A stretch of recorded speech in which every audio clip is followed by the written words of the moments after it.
Alright, here we go. Spectating and speculating. Have a notebook that I use, and I jot stuff down in the notebook that I want to comment on at some point later on. And I've got a couple of quotes here that kind of make me think that they're kind of all about the same thing. And the first quote is, and I don't know to whom I can attribute this quote, but it is, if you argue with a fool, onlookers won't know the difference. I love that quote. That might be the reason why, here's the second quote, and a musician said this, don't never play in your hometown. And that might have been Billy Joe Shaver that said that. And when I was a young person, I would have thought that playing in your hometown would be exactly where you'd want to play, because you know the most people there. But you're forgetting that the sword has another edge, right? And that same Billy Joe Shaver, when he was at about the darkest place in his life, according to Jeremy Lynn Woodall, who played in his band for many years, he reached kind of a crisis of existence, as it were, and he parked his vehicle somewhere near a cliff, and he walked out to the edge of the cliff, and he was looking off into the void, and he was actually thinking about leaping and just ending his depression and his maybe self-loathing. He had a strange experience where he was at the cliff looking out into the void, and then suddenly he was faced in the other direction, 180 degrees, and saw an altar there before him. And he fell on the altar. And his thoughts of unaliving himself went away and didn't come back. And as he headed back to his car, he began to sing what has become a hit for Randy Travis, the song Old Chunk of Coal. I'm just an old chunk of coal, but I'll be a diamond someday. And who knows, Billy Joe Shaver may have been the kind of person that argued with fools in public and got nowhere with it before that. And that might have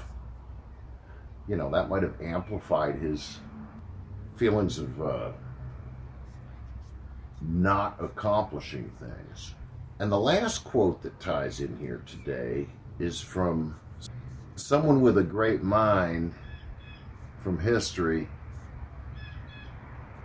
who isn't on the same page as me, but on occasion they look at the same page I'm on and say something that I like. And this would be Friedrich Nietzsche, who said, and I agree, he who has a why, can bear almost any how. And I believe that's borne out in history, in Scripture, Old Testament in particular, certainly the New Testament too, that if you know why you are doing something, it's much easier to accomplish it, or at least to get on your feet and endeavor to accomplish it. Which brings me to the last thing in my notebook that I want to talk about here, and I know this is all very disconnected, but so am I in the way that I express things. I'm disconnected. I think it's connected up here, but it doesn't know how to get out of here yet. And this is what I'm going to call this video. I'm going to call it Kung Fu Hat. When I was a child in the 70s, in my teens, I turned 11 in 1970, there was this TV program with David Carradine and a bunch of other people on it that bridged martial arts, which was kind of a cult film thing back then, with westerns, which was by then a film archetype in the United States. And this television program was called Kung Fu. And a whole lot of young guys like me got very interested in martial arts, or at least talking about martial arts, because of this program. You know, your friends had magic powers that you were unaware of until then, because they'd taken a karate class. I had a friend that took what he called savate, French foot fighting. When I was in the Navy living overseas, there were dojos and stuff, taekwondo and so forth, and other kinds in Japan and the Philippines. And I liked that show, Kung Fu. I thought it was great. It resonated with things in me that, let's put it this way, this mixed race, outcast, outsider, in a very hermetic spiritual culture, these priests and stuff that raised him, by being the object of bias, he became a champion of liberty for other people as an adult. Nobody thought that he was going to become this great fighter and champion like he did. So I liked that program. And when I finished college and I had to pay for it, so I'm in the Navy for 8 years during most of the 1980s. And I go to basic training in San Diego. It wasn't that bad an experience once I got how the pattern worked, how to avoid error in that paradigm. And we were a drill company, which meant that we had the additional job of preparing for the graduation ceremony that would come in a couple of months, because we'd be conducting it with flags and so forth and rifles and things. And so in a way we were, at least the other companies that were graduating with us, we were other. Well, I think we were one of 5 or 7 companies that would graduate together, but we were the drill company, and so we were treated as though we were elitists or something, or maybe getting away with things that the rest of them couldn't. There was a bias inside of Navy boot camp, right in this branch of the military from the get-go. Those same human insecurities and coming out. Pardon my French. But there was this one young man, he's a couple years younger than me, about my height, a little over 6 feet tall, clean cut, white kid. I don't remember his name. I remember exactly what he looked like in 1982. And he was possibly the most perfect specimen of physical fitness I had ever met until that day, until that period of time when I was in boot camp. This man was absolutely tireless, right? We remember in social studies classes hearing about in Africa or out in the Midwest, the Native Americans could run for hours without stopping. This guy was like that. And he looked like us. He was white, but he had a skill set that we couldn't even fathom how it could have happened. He could run forever. Our company commander won $1,000 during the boot camp Olympics, which is kind of a concluding phys ed competition between the companies. He won $1,000 in the big event, which is the push-ups contest. Each of the various companies brings forward the person that's their best push-up guy. And they do them on top of these long concrete, they're kind of like tables where you actually go out and do laundry outdoors and water flows through them, and it's real old school. I doubt they're there any longer, but they're a great place to have people do push-ups where more people can see them because they're not on the ground. They're elevated 4 feet off the ground or so during this boot camp Olympic. So it's the push-up competition at Boot Camp Olympics, 1982, San Diego, forget what month it was. They get all their guys up there. We know we're going to win. We absolutely know we're going to win before it happens. Sometimes you know you're on the winning team. And we were on the winning team because we'd been watching this guy for a couple of months. And he was, it was like he was from another planet. He looked perfectly normal, and he wasn't all muscly or anything. He wasn't one of these dummies that likes to look fit. He was fit, and there was no extra cargo. Nothing unnecessary on this guy. All the people, they say go, and they've got multiple counters at each place to make sure nobody's cheating. Everybody starts off strong. I don't think we ever had to do more than 30, maybe 50 push-ups in a row, any of us, when we were being punished in boot camp, right?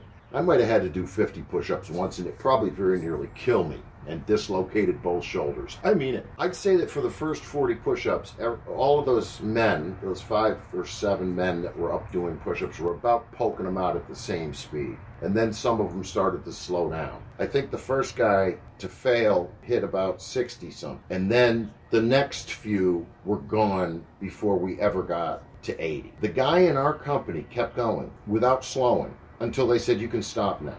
And he poked out about 300 push-ups. Unbelievable. Like a machine made of metal and springs. Hydraulics. I kept thinking of the Kung Fu show because he and I were talking one time. Maybe it was like when they were letting us read and write letters. You know, that hour you'd get every now and again. And he told me that when he was a kid, his parents were Christian ministries in China.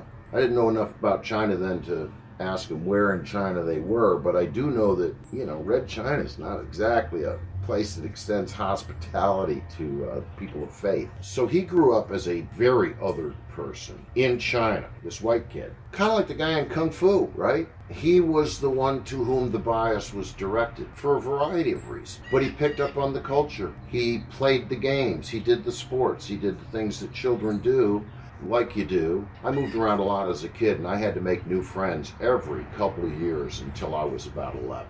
And I didn't enjoy that. It wasn't easy, and I don't have any lifelong friends from 1959 to 1970 that I could even remember their names.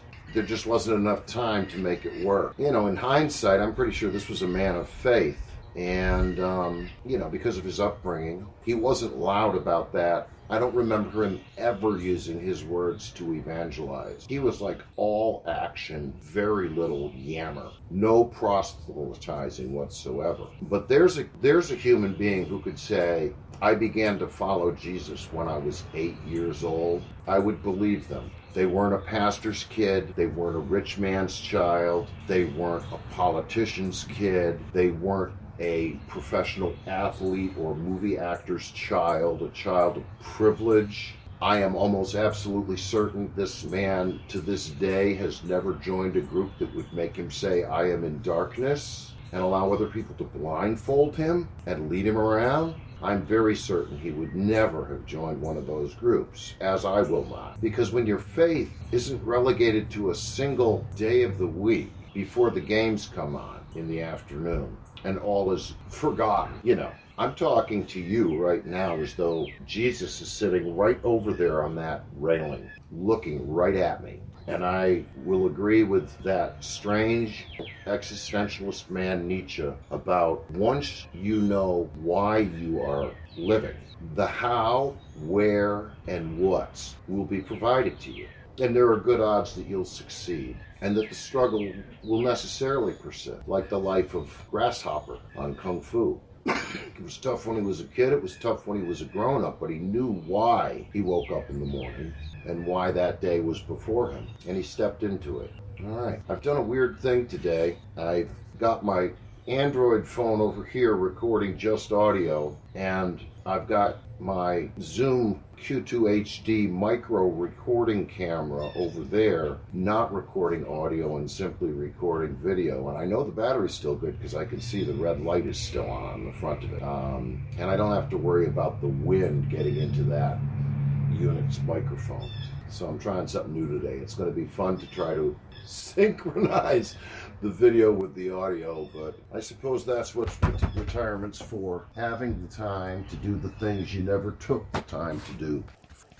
One more thing, the Kung Fu hat I just remembered that I forgot to put in there, is that young man who was able to pound out hundreds of push-ups without exhaustion. One time, I can remember we were in the barracks during boot camp, and we had some free time, social time, hangout time, and somebody, it might have been the company commander, Chief Bach was his name, B-O-O-C-K.